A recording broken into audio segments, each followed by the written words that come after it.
You know, at this point, I'm actually sort of impressed at Nintendo, because it seems like every new game, they find a way to burn the consumer.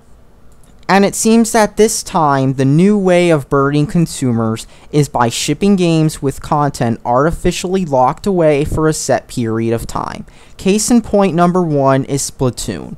Now, Splatoon came out back in May with very little content, and it has some more content now, but it turns out a bunch of the content was stashed away on disc. Now, many gamers are known for complaining when a game costs $60 but does not feel like it's the complete package. The big 3 console first-person shooters, Call of Duty, Battlefield, and now to a lesser extent due to 343's poor decisions, Halo, are known for coming with lots and lots of content. Call of Duty Advanced Warfare came with a variety of game modes on day 1, along with the ability to tweak game modes. It also came with several variations of the game modes, including esport variations, hardcore variations, and classic variations, which removed the exo movement abilities to make the game feel more like older Call of Duty games did. Battlefield 4 also came with quite a few game modes on day 1, including Conquest and Rush, which are standard in the Battlefield series, along with other game modes such as Team Deathmatch and Domination, which were straight out of Call of Duty, but added there to give players a chance to play whatever they wanted. And DLC added some new game types to Battlefield 4, including Gunmaster, which is similar to the gun game mod from Counter-Strike, and gun game types from other Call of Duties. And Halo has been both known for having a lot of game modes, especially in 3 and Reach, and having the ability to customize any of these game modes, which is perfect for setting up your own game lobby. And thanks to Forge mode, which I'll get into later, people were able to make their own custom game types that used custom maps, such as Griffball, which is a pretty well-known one from Halo 3 and Reach.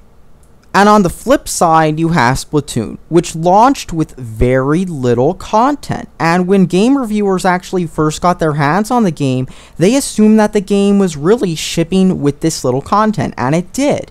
Because the content was later peeled away by Nintendo, and even though some of it was already on disc, they actually pushed out updates and stuff to unlock this content. And this all begs the question of why, especially when the competition ships games that are complete on day 1.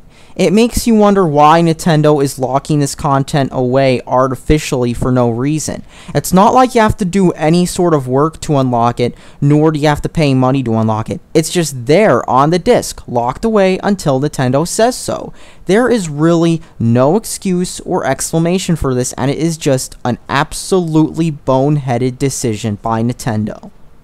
I mean, if you want a game to last, you have to give the gamers content on day 1. If you want to give more DLC away, fine. Just be sure it's actually new content and not stuff locked away on the disc that they're adding in there to make you think that you're getting updates, because it is just pure deception.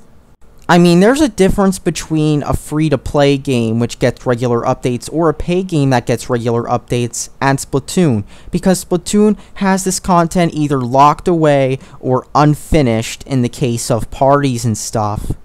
So how well is Splatoon doing due to the artificial lack of content? Well, just take a look at Splatoon on Twitch, and it's always in a low position.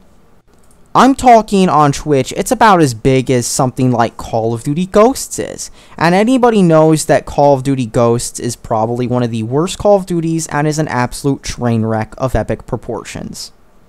The last big game that I actually played that lacked content like Splatoon did was Titanfall, and even after they eventually released all the DLC packs for free in an attempt to boost that game's population, more people are playing Modern Warfare 3, an old game that wasn't very good, than Titanfall. I think that should say a lot about Titanfall, really.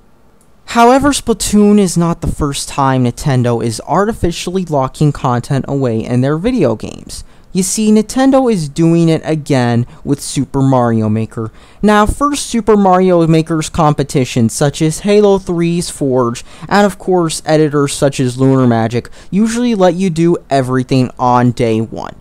Super Mario Maker, however, does not, and instead the content is locked behind 9 days. You have to play the game 5 minutes a day for 9 days to unlock all the editing tools, while the competition gives it to you on day 1, including editors for games such as Super Mario World, like Lunar Magic.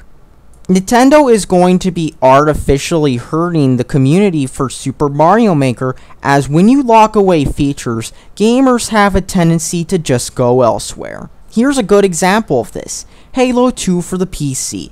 Now, Halo 2 for the PC came out back in 2007 when many games were still shipping with modding tools such as Unreal Tournament 3, Crysis, Call of Duty 4, and more.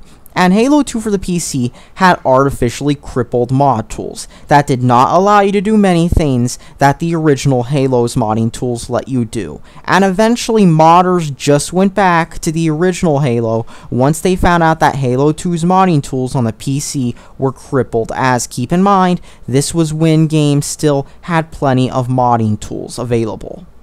And I guarantee if Halo 3's Forge was locked down in the same way Super Mario Maker's is, it would not be as popular as it was. Halo 3's Forge was so popular that the sequel, Halo Reach, had Forge World being a main part of the game, to the point where even many of the maps that came with the game were Forge World maps. And while this was kind of a dumb decision in my opinion, it's easy to see why they did this.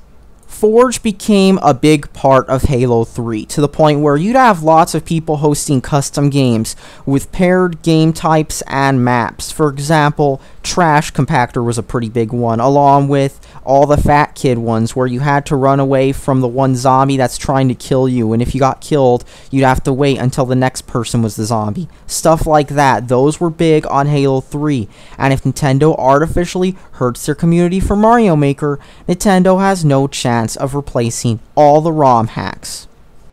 And while Nintendo seems to give ROM hacks and that stuff a blind eye, there are signs Nintendo doesn't like it. Just look at how Nintendo's tried to shove out a certain Smash Bros. Mod in the community. And that's all that really needs to be said about Nintendo. They're artificially hurting their games. They don't need to, but their poor decisions are going to kill their games when it comes to the modern day gaming community online. And that's all that needs to be said. Thanks for watching and subscribe for more.